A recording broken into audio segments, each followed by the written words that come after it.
মৰমৰ ছাত্ৰ ছাত্ৰীসকল, আগৰ ভিডিঅ'ত আমি অনুলিন 1.1ৰ 1ৰ পৰা 7লৈকে কৰিছিলোঁ। আজিৰ ভিডিঅ'ত আমি 8ৰ পৰা আৰম্ভ কৰিম। তো 8 নম্বৰৰ প্ৰথম কুৱেশ্যনত দিয়া আছে যে এটা ৰেজিমেণ্টত থকা সৈনিকবোৰ 15,20 বা 25 জনকৈ লৈ কিছুমান শাৰীত থিয় কৰাব পাৰি। ৰেজিমেণ্টটোত অতি কমেও কিমানজন সৈনিক আছে? তেনেকুৱা কুৱেশ্যন আমি যিবোৰ কুৱেশ্যনত অতি কমেও শব্দ থাকিব সেইবিলাক কুৱেশ্যন আমি লসাগু উলিয়াব, ঠিক আছে। বা যিবোৰ কুৱেশ্যনত সৰ্বাধিক বা উচ্চ সৰ্বোচ্চ সেনেকুৱা শব্দ থাকিলে গসাগু উলিয়াব লাগে, আৰু অতি কমেও থাকিলে লসাগু উলিয়াব লাগে, ঠিক আছে। তেনেহ'লে ইয়াত আছে যে লসাগু কিমান হ'ব?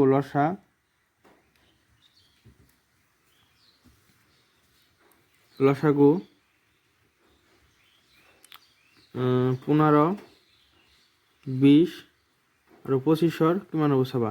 ইয়াত ওলাইছোঁ 15, 20, 25। তো 5ৰে দিলে যাব 3বাৰ, যাব 4বাৰ, 5ৰে 5বাৰ যাব। তো এইখিনি পূৰণ কৰিলে কিমান হ'ব? 5 3 গুণ 15, হয় না? 15 4 গুণ 60, 5.5 গুণ 300। তেনেহ'লে এনচাৰ কি হ'ব? তো ইয়াত সুধিছিল যে ৰেজিমেণ্টটোত অতি কমেও কিমানজন সৈনিক আছে। ইয়াততো লিখি দিব লাগিব যে এতেকে ৰেজিমেণ্টটোত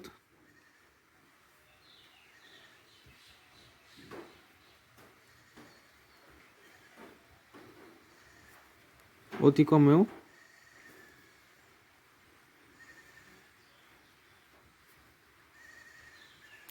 জন সৈনিক আছে।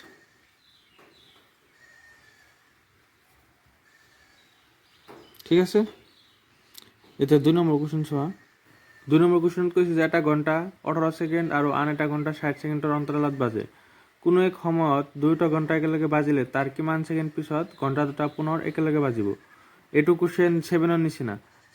7 নম্বৰটো যে কৰিলোঁ সেইটোৰ নিচিনা। তো ইয়াতে লসাগু উলিয়াব লাগিব। তো লসাগু 18 আৰু 60 কিমান হ'ব? তো 18 আৰু হ'ল 60। তো 3ৰে যাব 6বাৰ, 3ৰে যাব 20 বাৰ, আকৌ 2ৰে দিলে 3বাৰ, 2ৰে 10 বাৰ, ঠিক আছে। এতিয়া এইখিনি পূৰণ কৰিব লাগিব। তো 6 into 3 8 into 10 কিমান হ'ব? 180 হ'ব, হয়নে নহয়? তেনেহ'লে আনচাৰ হ'ব যে আনচাৰ কি হ'ব? এতেকে 180 ছেকেণ্ড। 180 ছেকেণ্ড পিছত ঘণ্টা দুটা পুনৰ একেলগে বাজিব, ঠিক আছে। 3 নম্বৰটো চোৱা যে এটা অনাতাঁৰ কেন্দ্ৰই প্ৰতি 2 দিনৰ মূৰে মূৰে অসম সংগীতটো বজায়। আন এটা কেন্দ্ৰই একেটা সংগীত প্ৰতি 3 দিনৰ মূৰে মূৰে বজায়। 30 দিনত মুঠতে কিমান বাৰ দুয়োটা অনাতাঁৰ কেন্দ্ৰই একেটা দিনত সংগীতটো বজাব? তো এইটো কি কৰিব লাগিব? লসাগু বাহিৰ কৰিব লাগিব।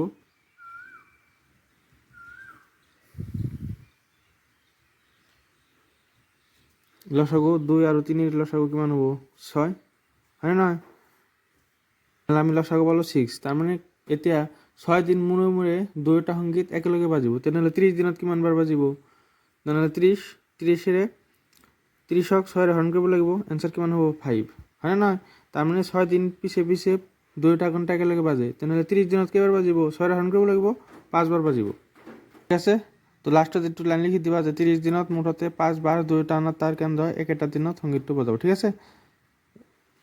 4 নম্বৰ কুৱেশ্যনটো চোৱা যে কি কৈছে। 16 সদস্যৰ এটা সৈন্যবাহিনীৰ গোটে 32 জনীয়া এটা সেনাদলৰ পিছে পিছে কদম খোজ কাঢ়ি কাঢ়ি যাবলগীয়া হয়। দুয়োটা দলে একে সমান সংখ্যক স্তম্ভত কদম খোজ কাঢ়িবলগীয়া হ'ল। তেওঁলোকে খোজ কাঢ়িবলগীয়া স্তম্ভৰ ইয়াত কি কৈছে যে উচ্চতম, হয় নে নহয়? উচ্চতম সংখ্যা বাহিৰ কৰিব লাগে। তেনেহ'লে কি হ'ব? যেতিয়া উচ্চতম ক'ব বা সৰ্বাধিক ক'ব তেতিয়া আমি গসাগু উলিয়াব লাগে, ঠিক আছে। যেতিয়া অতি কমেও কয় তেতিয়া লসাগু, আৰু যেতিয়া উচ্চতম বা সৰ্বাধিক কয় তেতিয়া আমি গসাগু উলিয়াব লাগে, ঠিক আছে। তো 4 নম্বৰত গসাগু উলিয়াব লাগিব 6, 16 আৰু 32ৰ কিমান হ'ব চাবা। 6, 16 আৰু 32, 2ৰে যাব 3বাৰ, নাযায় 0 এটা দিব লাগিব, 2 16ৰ মাজত যাব 8 বাৰ, তিনের মাঝে একবার, ইয়ার থল 12, 12 মাঝে যাব 6 বার। আকৌ যদি 2 দিও, একবার, 5 বার, 4 বার, 2 যাব 8 বার,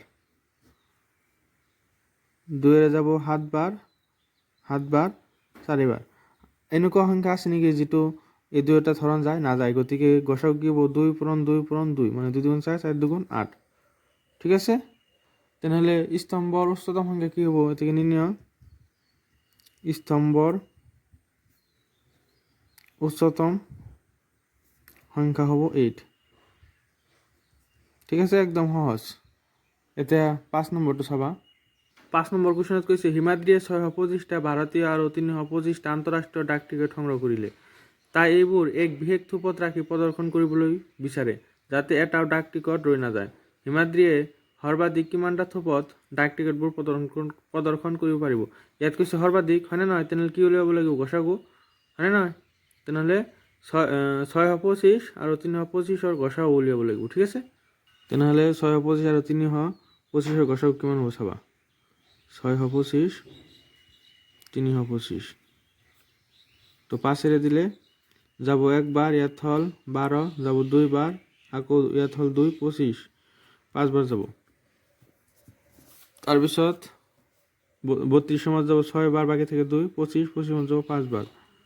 আকৌ যদি 5 দিও 2 বার, 5 বার, 25 বার, 5 দিলে 1 বার, 3 বার। এতিয়া এই দুটাৰ মাজত এনেকুৱা সংখ্যা আছে নেকি যিটো হৰণ যায়, দুটাৰ মাজত নাযায়? গতিকে এই দুটা পূৰণ কৰিলে কিমান হ'ব? 25। তেনেহ'লে কি সুধিছিল আমাক?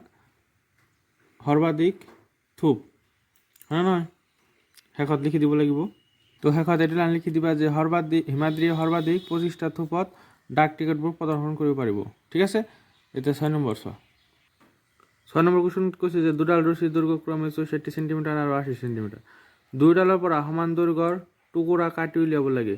অকণো ৰৈ নোযোৱাকৈ দুইডাল ৰছীৰ পৰা কাটি উলিয়াব পৰা তেনে টুকুৰা সৰ্বাধিক কৈছে, হয় নহয়? যেতিয়া সৰ্বাধিক তোমালোকে কুৱেশ্যন দেখা পাবা তেতিয়া ভাবিবা যে ইয়াৰ গসাগু উলিয়াব লাগিব। তেনেহ'লে 64 আৰু 80ৰ গসাগু উলিয়াব লাগিব। ঠিক আছে? 6 নম্বৰত তেনেহ'লে 64 আৰু 80ৰ গসাগু কিমান হ'ব?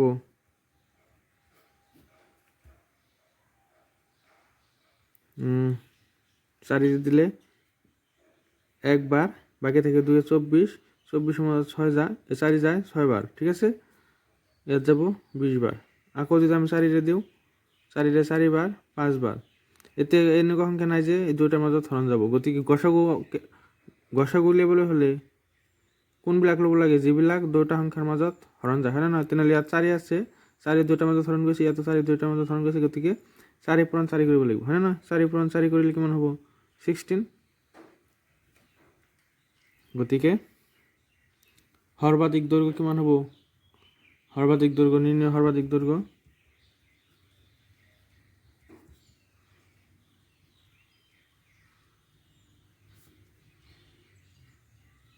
সৰ্বাধিক দৈৰ্ঘ্য 16 সেন্টিমিটাৰ। ঠিক আছে? এতিয়া 9 নম্বৰ কুৱেশ্যন চোৱা। 9 নম্বৰ কুৱেশ্যনটো ইম্পৰ্টেণ্ট। চোৱা যে 4টা অংক বিশিষ্ট আটাইতকৈ ডাঙৰ সংখ্যাটো নিৰ্ণয় কৰা যিটো সংখ্যা 18, 24 আৰু 36 বিভাজ্য। তো এনেকুৱা কুৱেশ্যন কৰিবলৈ হ'লে প্ৰথমত কি কৰিব লাগিব? যিকেইটা সংখ্যা দিয়া থাকে সেইকেইটা সংখ্যাৰ লসাগু উলিয়াব লাগিব। আৰু 4টা অংকেৰ আটাইতকৈ ডাঙৰ সংখ্যা কি হ'ব? 9999, হয় না? প্ৰথম স্টেপ হ'ল যে যিকেইটা সংখ্যা দিয়া থাকিব সেই সংখ্যাকেইটাৰ কি উলিয়াব লাগিব? লসাগু উলিয়াব লাগিব। তো ইয়াত প্ৰথমত লসাগু উলিয়াই লওঁ যে লসাগু 18, 24 আৰু 36ৰ কিমান হ'ব? ইয়াত বাহিৰ কৰোঁ। 18, 24 আৰু 36ৰ যদি 3 দিওঁ ইয়াত যাব 6 বার, ইয়াত যাব 8 বার, ইয়াত যাব 12 বার। আকৌ যদি 4 দিওঁ 6-ৰ মাজত নাযায়, 8-ৰ মাজত 2 বাৰ, 12-ৰ মাজত যাব 3 বাৰ। এতিয়া যদি 3 দিওঁ 3 দিলে কেইবাৰ যাব? ইয়াত যাব 2 বাৰ, 2-ৰ মাজত নাযায় আৰু 3-ৰ মাজত যাব 1 বাৰ। আকৌ যদি 2 দিওঁ 1 বাৰ, 1 বাৰ, 1। তেনেহ'লে এইকেইটা পূৰণ কৰিলে কিমান হ'ব চাবা। 4 3 12, 12 3 গুণ 36, 36 2 গুণ 72। তেনেহ'লে আমি কিমান পালোঁ? লসাগু পালোঁ 72। তো প্ৰথম স্টেপ কমপ্লিট। দ্বিতীয় স্টেপ হ'ল যে যিটো আমি লসাগু পাওঁ সেই লসাগুক যিটো ডাঙৰ সংখ্যা আমাক 4টা অংক বিশিষ্ট উলিয়াব দিছে নে নহয়, গতিকে 4টা অংক বিশিষ্ট যিটো আটাইতকৈ ডাঙৰ সংখ্যা সেই সংখ্যাটোক হৰণ কৰিব লাগিব। তেনেহ'লে 9999ৰে আমি যিটো লসাগু পালোঁ সেই লসাগুৰে হৰণ কৰিব লাগিব। ঠিক আছে, তো হৰণ কৰিলে কিমান হ'ব চাবা। তো 72 99ৰ মাজত যাব একবাৰ, ইয়াত হ'ল 72, 9ৰ পৰা 2 গ'লে 7, 9ৰ পৰা 7 গ'লে 2, তো হৰণটো নাযায়, সৰু হ'ল, তেনেহ'লে 9 এটা নামিব লাগিব। এতিয়া চোৱা, যদি এইটো মনে মনে মই 70 ধৰিলোঁ, 70 4ৰে পূৰণ কৰিলে 280 হৈ যায়, ডাঙৰ হৈ যাব, গতিকে 3ৰে পূৰণ কৰিব লাগিব। 3ৰে পূৰণ কৰিলে কিমান হ'ব, 3 2 6, 7 3 21, 216। এতিয়া মাইনাছ কৰিলে কিমান হ'ব চাবা, 9ৰ পৰা 6 গ'লে 3, 7ৰ পৰা 1 গ'লে 8, 7ৰ পৰা 1 গ'লে 6। ঠিক আছে, এতিয়া এইটোতকৈ এইটো সৰু, গতিকে নমাই আনা। ইয়াত কিমান হ'ল, 639। যদি এতিয়া আমি 8ৰে পূৰণ কৰিব লাগিব, 8 বাৰ যাব, তো 8ৰে পূৰণ কৰিলে কিমান হ'ব, 8 2 16 6 7 1, 7 8 গুণ 56 আর 1 57। ঠিক আছে, তো মাইনাছ কৰিলে 9ৰ পৰা 6 গ'লে 3, ইয়াত হ'ল 13, 13ৰ পৰা 7 গ'লে 6, আৰু ইয়াততো 5 গ'লে 0। তেনেহ'লে প্ৰথম ষ্টেপ কি আছিল, যে লসাগু উলিয়াব লাগে। দ্বিতীয় ষ্টেপ হ'ল যিকেইটা অংক বিশিষ্ট আমাক কৈ দিয়ে সেইকেইটা অংক বিশিষ্টৰ সৰু হওক ডাঙৰ হওক সেই সংখ্যাটো আমি লিখিম। সেই সংখ্যাটোৰে যিহেতু আমাক 4টা অংক বিশিষ্ট ডাঙৰ সংখ্যা কৈছিল, গতিকে ডাঙৰ সংখ্যা আমি উলিয়াই যিটো আমাক লসাগু উলিয়াইছোঁ সেই লসাগুৰে সেই সংখ্যাটো হৰণ কৰিব লাগে। 2 নম্বৰ ষ্টেপ। 3 নম্বৰ ষ্টেপ হ'ল যেতিয়া নিৰ্ণয় সংখ্যাটো কি হ'ব চাবা, যে নিৰ্ণয় ডাঙৰ সংখ্যাটো হ'ব নিৰ্ণয় 4টা অংক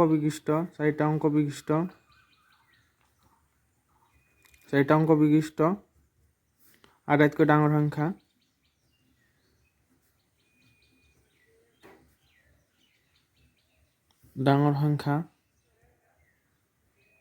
হ'ব যে যিটো আমাৰ 4টা অংক সংখ্যা আমি লৈছিলোঁ সেইটোৰ পৰা যিটো বাকী থাকিল সেইটো মাইনাছ কৰিব লাগে। তেনেহ'লে 9999ৰ পৰা 63 মাইনাছ কৰিব লাগিব, তো এনচাৰ হ'ব 9936। ঠিক আছে, এইটো হ'ল ফাইনেল এনচাৰ।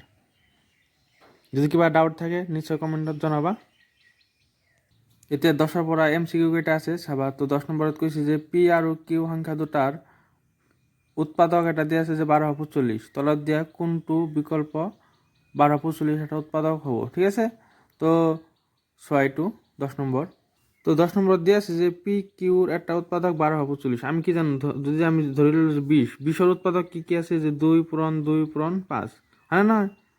তেনেহ'লে যিবিলাক উৎপাদক থাকে সেই উৎপাদকটো সংখ্যাটোৰ মাজত হৰণ যায়, তাৰমানে 2 20ৰ মাজত হৰণ যাব, 5 20ৰ মাজত হৰণ যাব, হয় নে নহয়? তাৰমানে কি হ'ব, 1245 পিৰ মাজত হৰণ যাব, হৰণ যোৱাৰ পিছত আমি কিবা এটা নিশ্চয় পাম, ধৰি ললোঁ এম পালোঁ। তেনেহ'লে এতিয়া যদি আমি বৰ্গপূৰণ কৰি দিওঁ তেনেহ'লে পি ইকুৱেল টু কি পাম, 1245 এম পাম। ঠিক তেনেদৰে 1245 কিউৰ মাজতো হৰণ যাব, যিহেতু কিউৰ এটা উৎপাদক 1245, হয় নে নহয়? তেনেহ'লে এইটো ইকুৱেল টু কিবা এটা নিশ্চয় পাম, যে ধৰি ললোঁ এন পালোঁ, তেনেহ'লে কিউ ইকুৱেল টু কি পাম, 1245 এন। ঠিক আছে, তেনেহ'লে প্ৰথমত আমি ইয়াত যিহেতু দিয়া আছে যে P plus Q, P minus Q, P into Q, P হৰণ কিউ, এই 4টা বাহিৰ কৰিম। তো প্ৰথমত বাহিৰ কৰোঁ পি প্লাছ কিউ বাহিৰ কৰিলে কি পাম চাবা, যে পিৰ মান কিমান পাইছোঁ, 1245 এম, আৰু কিউৰ মান কিমান পাইছোঁ, 1245 এন। এই দুটাৰ পৰা কি কমন আহিব, 1245 দুটাত আছে, তেনেহ'লে 1245 কমন ল'লোঁ, থাকিল কি এম প্লাছ এন। তাৰমানে তো আমি কিমান পালোঁ, পি প্লাছ কিউ যে 1245 whole into M plus N. তাৰমানে পি প্লাছ কিউৰ এটা উৎপাদক কি হ'ব, 1245 হ'ব, হয়নে নহয়? আকৌ পি মাইনাছ কিউ যদি কৰোঁ তেনেহ'লে 1245 এম মাইনাছ 1245 এন। কি কমন আহিব, 1245 কমন আহিব, তো এম মাইনাছ এন। তো পি মাইনাছ কিউৰো এটা উৎপাদক কি হ'ব, 1245 হ'ব, হয়নে নহয়? যেহেতু 1245 এইটোৰ লগত পূৰণ হৈ আছে, গতিকে পি মাইনাছ কিউৰ এটা উৎপাদক এইখিনি হ'ব, 1245 হ'ব। যদি 3 নম্বৰ কৰোঁ, পি ইনটু কিউ কৰোঁ তেনেহ'লে কিমান হ'ব, 1245 এম ইনটু 1245 এন। কি কমন আহিব, 1245 কমন আহিব, তো এম ইনটু এন, হয়নে নহয়? তো পি ইন্টু কিউর এটা উৎপাদক কি হব 12/45 হব। তেনেহ'লে 4 নম্বৰটো চোৱা যে পি হৰণ কিউ যদি কৰোঁ 12/45 এম 12/45 এন। তো ইয়াৰ পৰা এইটো কেঞ্চেল যাই থাকিব কি m/n। তো পি হৰণ কিউ বাহিৰ কৰি দিলোঁ, যিটো পালোঁ আমি পি হৰণ কিউ কৰি আমি কি পালোঁ m/n, য'ত 12/45 কিন্তু নাই, হয়নে নহয়? গতিকে পি হৰণ কিউ কৰিলে আমি 12/45 এটা উৎপাদক নাপাম। তেনেহ'লে শুদ্ধ আনচাৰ কি হ'ব? এইটো হ'ব, এইটো এটা উৎপাদক হ'ব, পি প্লাছ কিউ উৎপাদক হ'ব, পি মাইনাছ কিউ উৎপাদক হ'ব, পি ইন্টু কিউ উৎপাদক হ'ব, কিন্তু পি হৰণ কিউ উৎপাদক নহয়। এতিয়া আনচাৰ চোৱা কোনটো হ'ব। যে ইয়াত দিয়া আছে কেৱল 3 নম্বৰটো মানে পি ইন্টু কিউ, কেৱল 1 আৰু 2 দিয়া আছে, কেৱল 1 2 3, তেনেহ'লে চি নম্বৰটো এনচাৰ হ'ব, হয়নে নহয়? এনচাৰ হ'ব চি নম্বৰটো, বুজি পাইছা? এতিয়া 11 নম্বৰটো চোৱা। তো 11 নম্বৰ কৈছে যে স্তম্ভ মিলোৱা, স্তম্ভ 1 লগত স্তম্ভ 2 মিলাব দিছে। তো মৌলিক নাইবা যৌগিক কোনোটোৱে নোহোৱা সংখ্যাটো কি? আটাইতকৈ সৰু মৌলিক সংখ্যা হ'ল 2, আটাইতকৈ সৰু যৌগিক সংখ্যা হ'ল 4, হয়নে নহয়? তেনেহ'লে ইয়াত কৈছে যে মৌলিক নাইবা যৌগিক কোনোটোৱে নোহোৱা সংখ্যা কি হ'ব? 1 হ'ব। তেনেহ'লে পিৰ লগত কি মিলিল? 4, হয়নে নহয়? তাৰপিছত একমাত্ৰ যুগ্ম মৌলিক সংখ্যাটো হ'ল একমাত্ৰ যুগ্ম মৌলিক সংখ্যা কি হ'ব? 3। তেনেহ'লে কিউৰ লগত কি মিলিল? 3 নম্বৰটো মিলিল, তাৰমানে একমাত্ৰ যুগ্ম মৌলিক সংখ্যাটো হ'ল 2। তাৰপিছত আৰু কৈছে 12 15 আৰু 21ৰ গসাগু কিমান হ'ব? 12 15 আৰু 21, 12 15 21ৰ গসাগু কিমান হ'ব এইটো উলিয়াব দিছে। 3 দিলে 4 বাৰ, 3 দিলে 5 বাৰ, 3 দিলে 7 বাৰ।